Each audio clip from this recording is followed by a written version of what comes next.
He does something to my chemistry, and when he's close, I'm sure he raised my temperature by 3 degrees. Every day, in every way he makes my motor hum. And I reciprocate, my life I dedicate to loving him. For we've got a good thing going, a real good thing going, yes, that man and me.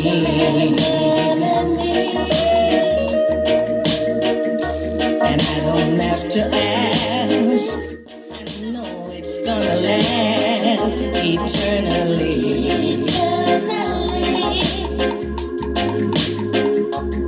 Understanding whenever handling any alibis. For you know what you do, where you've been, so what's the use in telling lies? For we've got a good thing going, yeah, real good thing going, yes, that man and me.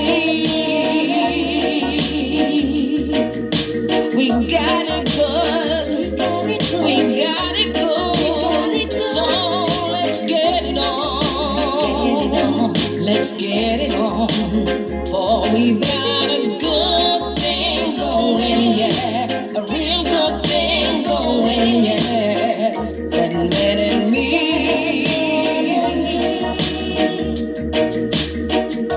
And I don't have to ask, it's gonna last eternally.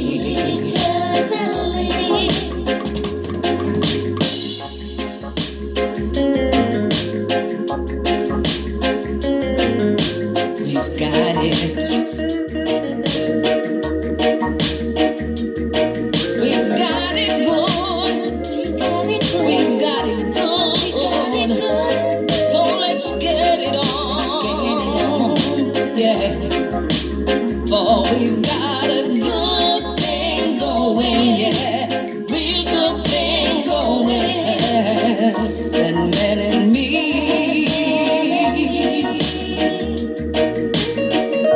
And I don't have to ask, I know it's gonna last eternally.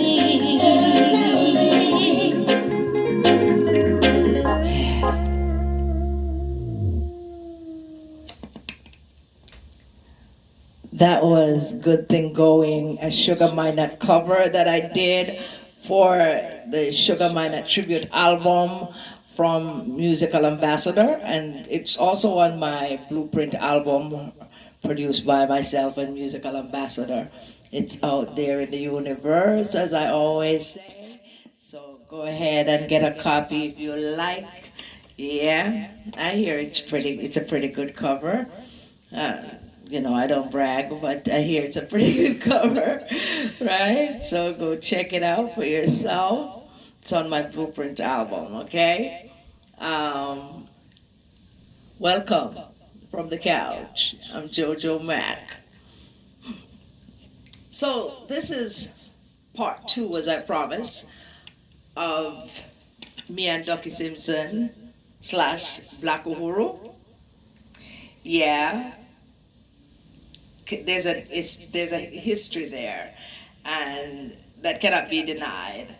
And people don't understand. They see me come into Black UHURU in 2014 and wonder why me. It could have been me a long time ago, like I said before in part 1, but you know, I had other things on my mind at the time.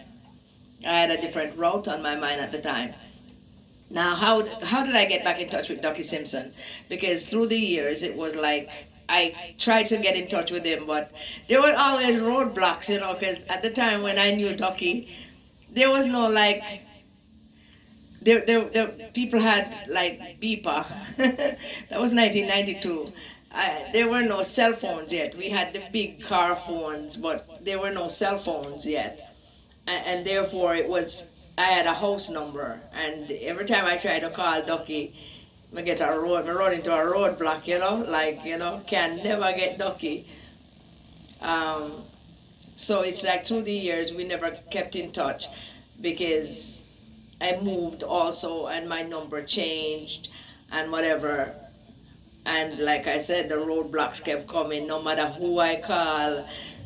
It's like no matter who answered the phone at the time, it's like consistent roadblock. Like, people are saying, no matter let her talk to Ducky, because it seemed that way. So for years, I wasn't in touch. And when social media came in, I remember I went searching for him on Facebook and all them places, and I couldn't find him there because I found out he didn't have a space of his own. Because, like I said, he's a very private guy, so you're not going to find him all over social media, and therefore it was hard to find him. I found a couple of his folks who told me that, I'll give him a message, but he never got that message.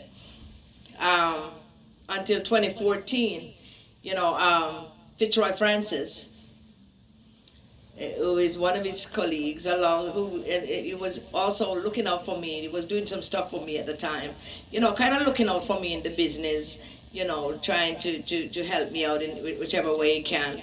He wasn't my manager, but he was doing some stuff in that role. And I think I might have had some interest in that happening, and he probably did too. But I'm telling you, it probably would have caused him some relationships, because people were into that either. Certain people around him, so he wasn't my manager or anything, but he was certainly looking out for me. And one of the ways he looked out for me was, he was the person that was instrumental in getting me to sing with Black Uhuru. Yeah, because he spoke with Ducky about me, and surprisingly enough, Ducky know me already. And but Ducky didn't know me as JoJo Mac, so I don't even know if he knew at the time that it was me that Fitzroy was talking about. So but eventually I guess he found out, because when he called me, he knew perfectly well who I was. When we first talked after Fitzroy pitched the idea of me being the female in Black Uhuru after K-Star left. And that was 2014. And, I remember meeting them in New York for the first time, Ducky and the band and everything. That was the only rehearsal we actually had for about 45 minutes. We rehearsed some of the songs, like Song, and that was the only rehearsal I ever had with the band. I missed a second rehearsal somewhere in California when we were going on tour, because I had missed my flight. I had missed my flight. It's kind of easy to miss a flight when they book you like 4 o'clock in the morning for a flight. It kind of... I was getting some flights that wasn't normal, But anyway, that was the second rehearsal, but I'll tell you about that down the road. So anyway, I went to New York and I met with the band and Ducky, and I was so happy to see Ducky, and he was happy to see me too, because we knew each other for so long, and we knew it was going to be a good relationship, because we always had a good relationship.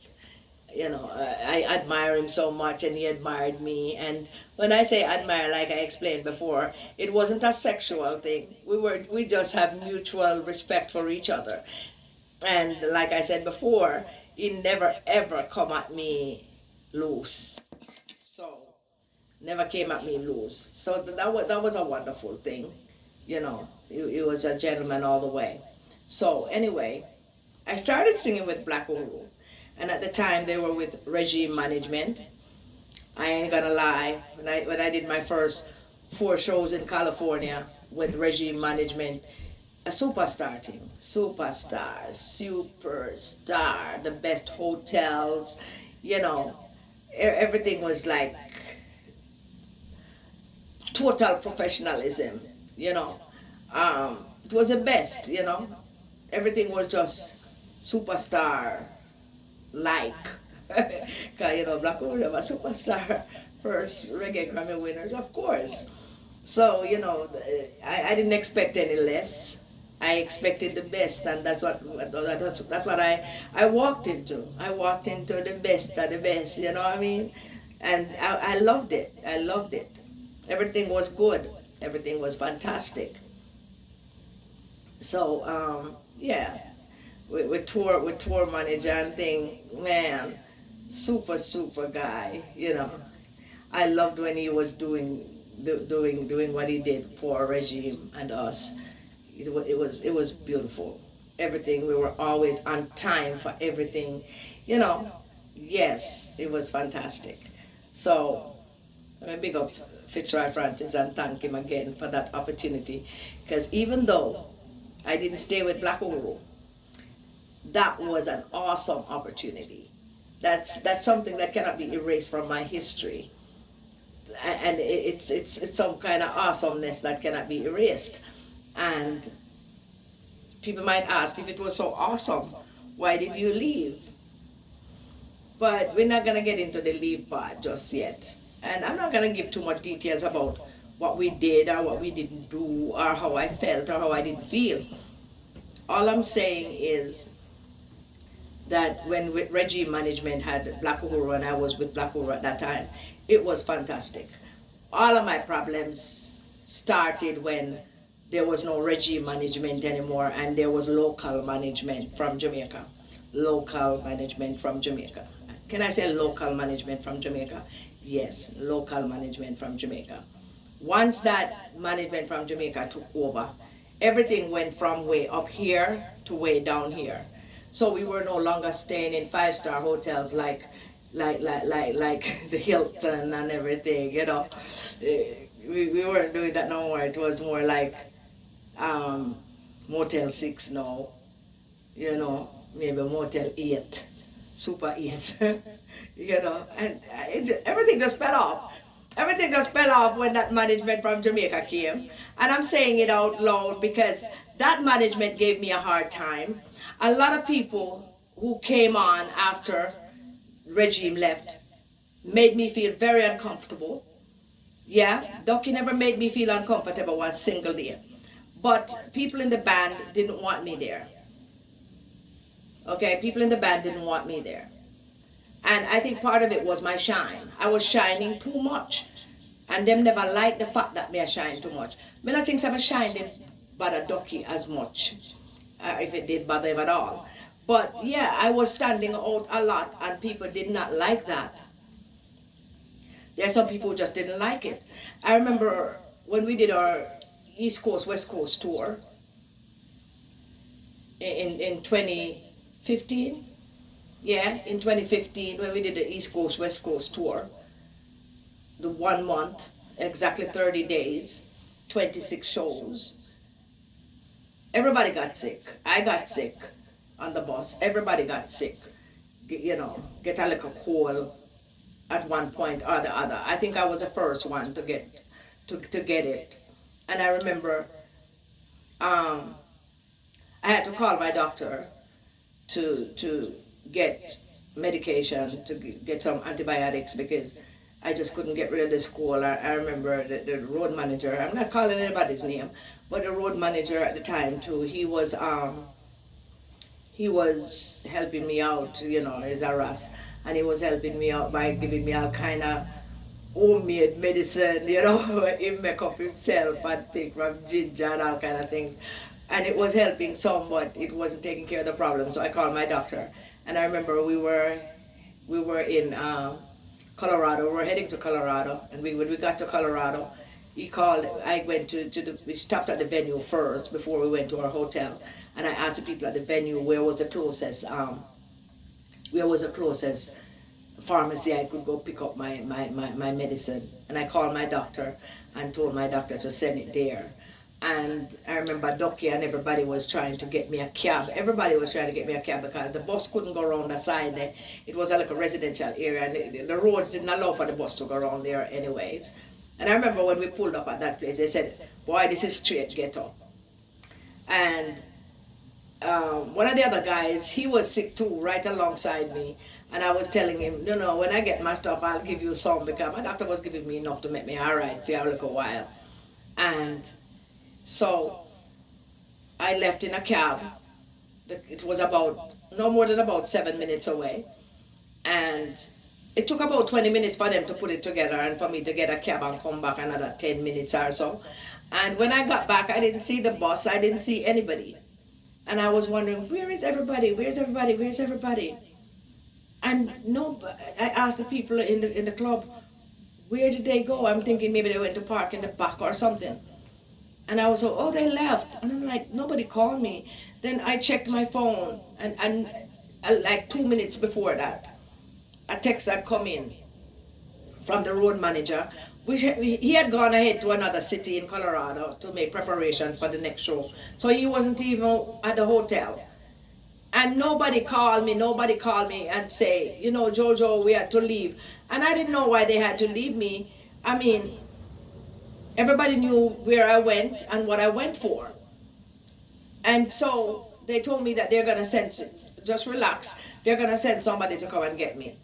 And long story short, I ended up being there I ended up standing there for 3 hours before anybody came to get me. And when somebody finally did come and get me, and I'm sick now, okay?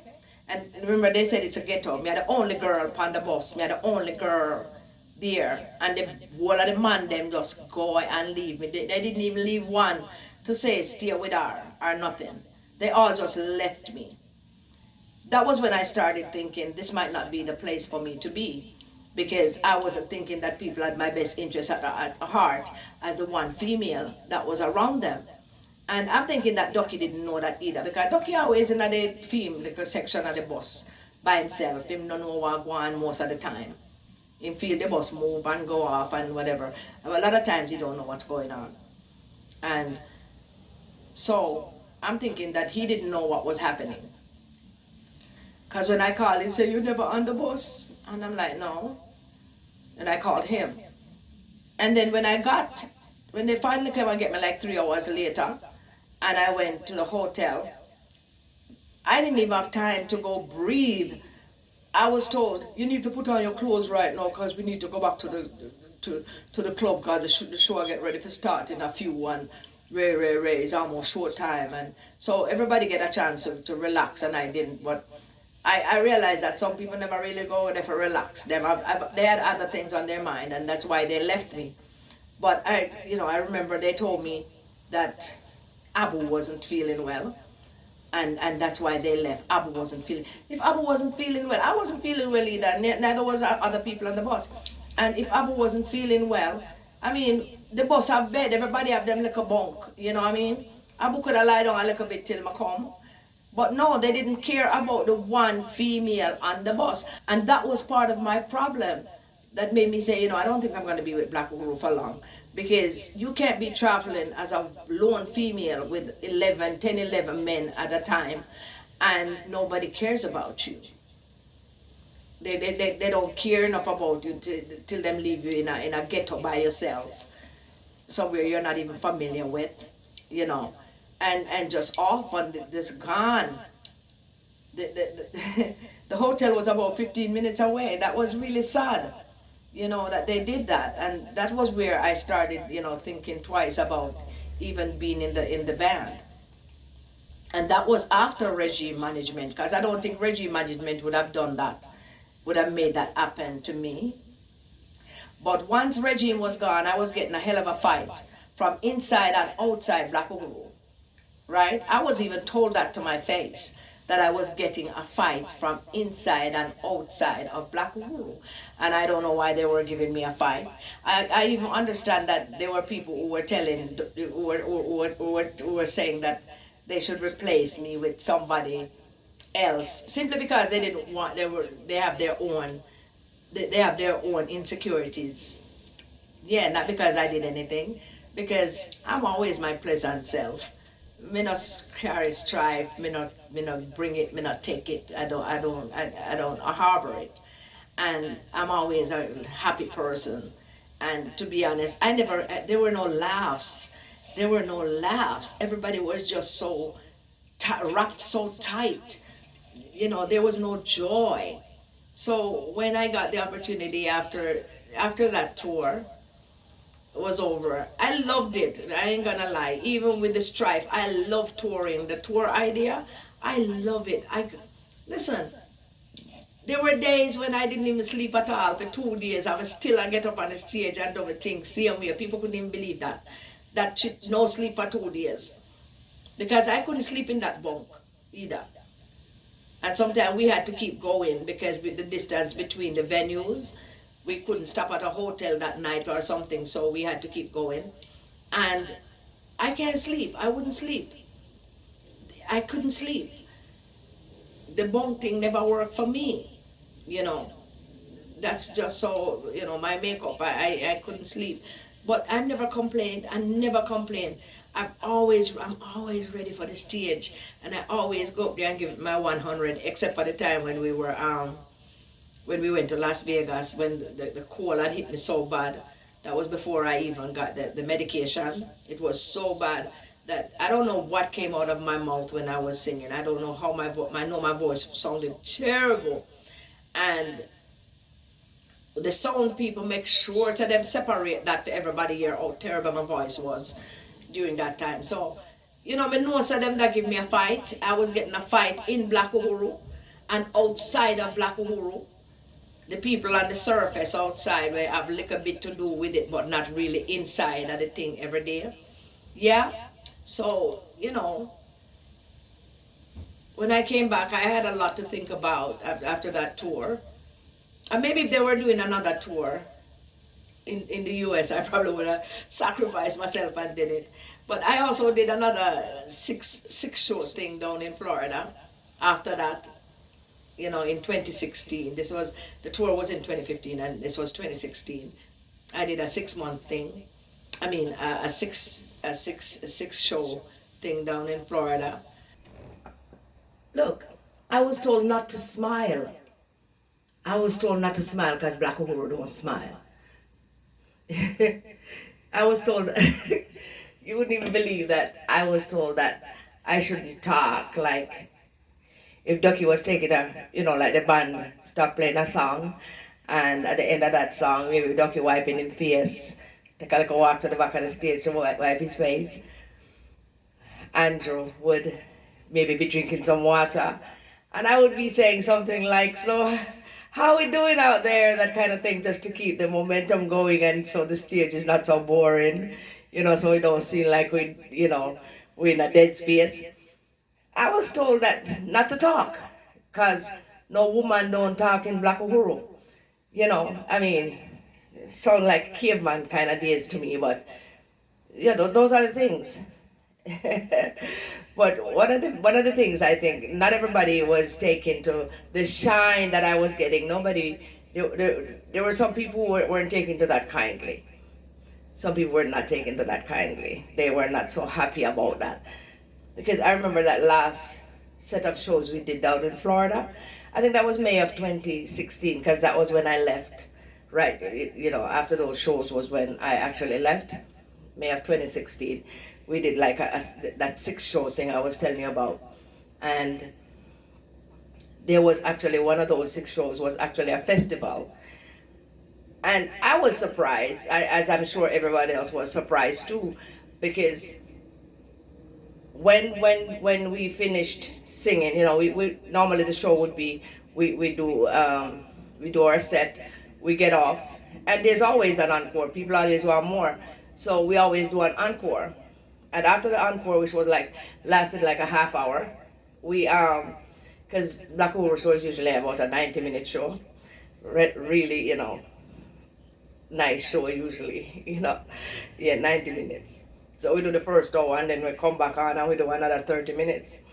And when we got off and went into the tent behind the stage, the people were screaming, Black Uhuru, Black Uhuru. There were many other bands there and stuff, but it was all about Black Uhuru, Black Uhuru.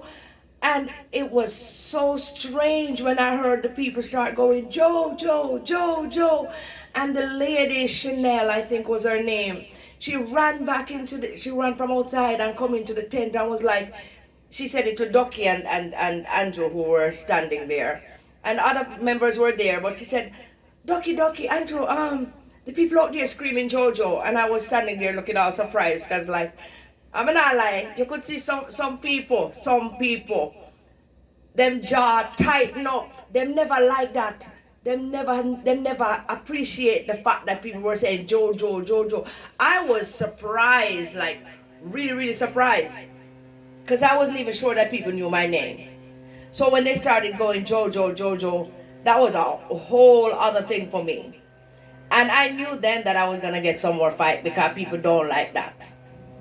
After I got back, we were preparing to go to the UK and to Europe. We had a tour there, UK and Europe, and that was supposed to be 2016 in the summer. And I remember I went because I didn't have my citizenship at the time yet, because we never really did want citizenship at the time, to be honest. No, I decided I should get it, and I got it. But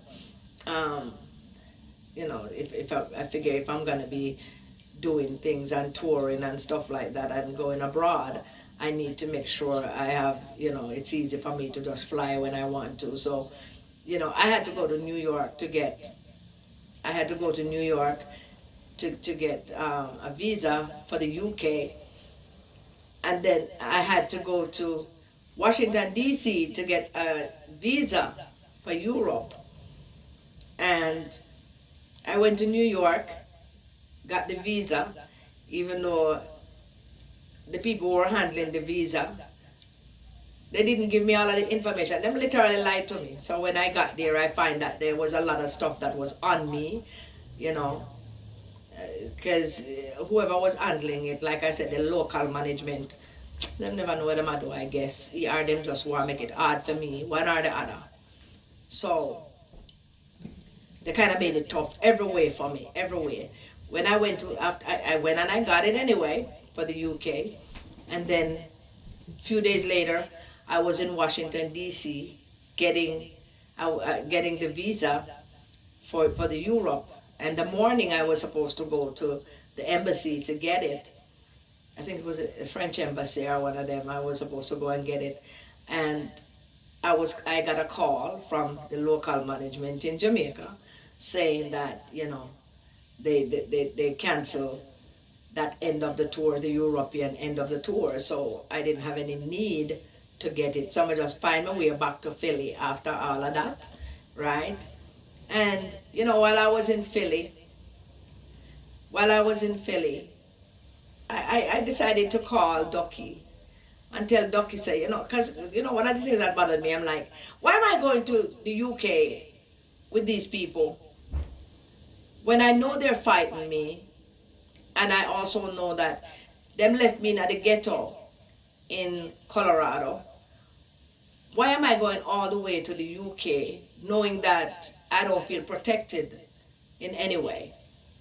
And so I called Ducky, and I couldn't get Ducky. I've been calling, and I left a message, Lucky, please call me, I need to talk to you. And you know, and I think I even end up leaving him one long message. I don't know if him get it or not, but then I finally called again and got him, because I still had to tell him in person. And I called again and I got Ducky. And I said to Ducky, I'm quitting. I don't think I'm going to the UK. I'm just gonna quit, okay? And he said, okay. I said, all right, yeah. So he didn't ask any questions, you know, and why I'm quitting. Because I think everybody know why me I quit already. Because I think a lot of things were in play for me to quit. I think that things were set in motion for me to quit. you know, because I was hearing things like, before, I was hearing things like, boy, Black Uru never have one woman so short yet, you know. We always have tall people. That is one of the criteria for a woman sing with Black Uru, is that she have to be a certain height. And me being only 5'2" now, them I use that against me too. So me too short. Um, Another thing, me being dressy type, even though I dress 99% of the time, I'm totally covered up. One and two time I show a little leg. Them not like the little leg showing thing, but I think there was hypocrisy behind that. Um, yeah, and you know, being told that they prefer to see me in jeans and Timberlands and rag in my back pocket and a cap, and that was none of my stuff. Me never feel comfortable. I think everything was being put in place for me to say I'm gonna quit. And anybody who knows me knows that I'm not a quitter. But I'm not gonna try to prove anything being unhappy. And while I still have respect for Ducky, and I will always have love for Ducky, I knew that was not the place for me anymore. You know, um, that was not the place for me anymore.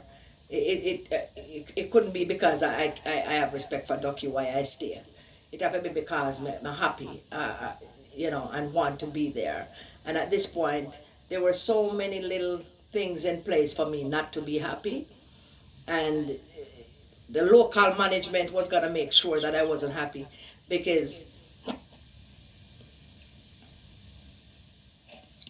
the local management was gonna make sure I wasn't happy, because there were certain things that I was supposed to do.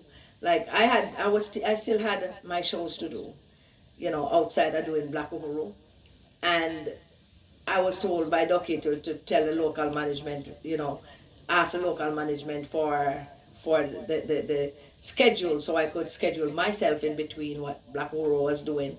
And that lady would never give me the schedule. And at first I could call her and get her, and then all of a sudden, for months I can't get her.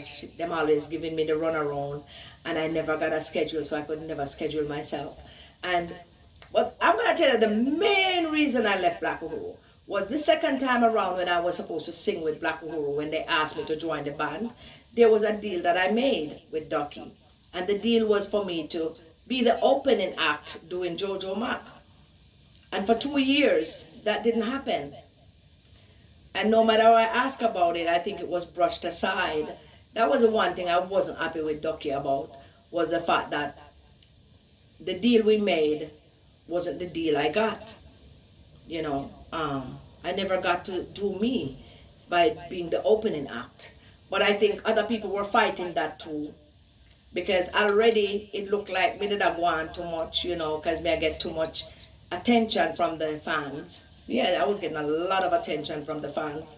People were bringing me gifts and just giving me love and wanting to come backstage, and women and men wanted to take photos with me. You know, um, they were coming for me to sign for me to sign my book that they bought, and things like that. And I don't think some people in the band were liking that too much, and so it was, that it was inevitable, that I left Black Uhuru, because my happiness was being severed. For lack of a better word, yeah. I was not allowed to be happy, because there were so many people just putting stuff in place to make sure I had no happiness, and to make sure that I would quit. And, I could stay and fight them, and everything, but, Black Uhuru had actually become a family unit now. And it's kind of hard to fight a family unit. Yeah, when, there are so many people working against you. And, yeah, I must say it, yeah, I must say it. So many people working against me. So that's one of the reasons, that's some of the reasons I left Black Uhuru. But like I said, I'm going to say it again. I'm going to reiterate that I still have respect for Ducky, and I still have love for Ducky. because he showed me nothing but love and respect, and I think his hands were tied when it comes to a lot of things. But me, I feel like them probably I gave him ultimatum. Even though Ducky was the guy, running the thing. But Ducky never really run the thing because, there were so many people giving me strife and I never feel like he must stand up for me still. But how is he going to stand up for me against the people that he know all his life and family and, all of them stuff there? It not going to work. So, yeah. And do I regret being with Black Uhuru? Never. That was an awesome time in spite of everything. It's a big thing for my catalog. You know what I mean? I made it an awesome time because the singing, I love to sing, I love the stage, and I got to be on the stage all the time at Black Uhuru. And that was a thing that, that I liked most, being on that stage. Yeah. So I just want to say, yeah, I ate that. Me and Black Uhuru and Ducky Simpson and them other people there. Yeah, them people there. So we're at that point again where I do a little something, something for you. Yeah, and the song I seem appropriate. Yeah, man. Try again in another life. You could cry me a river, but you can't be my friend. I know you have an agenda, cause I see how you pretend. You act like you are amazing. Everything I do, you're praising. Always, you're my first responder. But now I know you're undercover. I see you. You are a pretender. You are a pretender.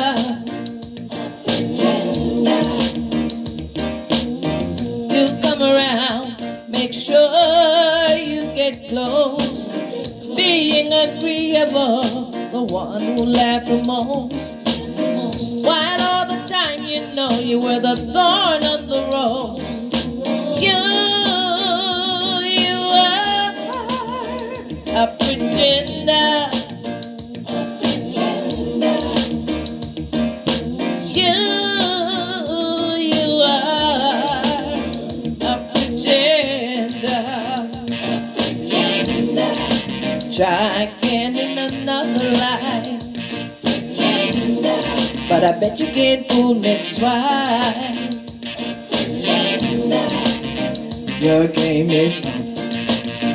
That must be rough.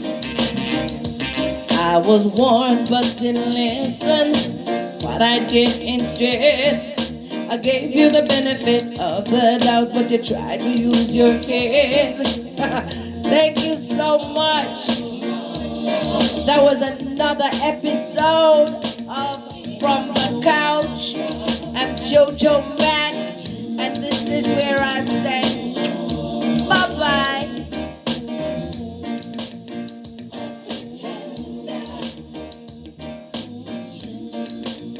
That's it for this episode of From the Couch with JoJo Mac. Please don't forget to like and share and comment.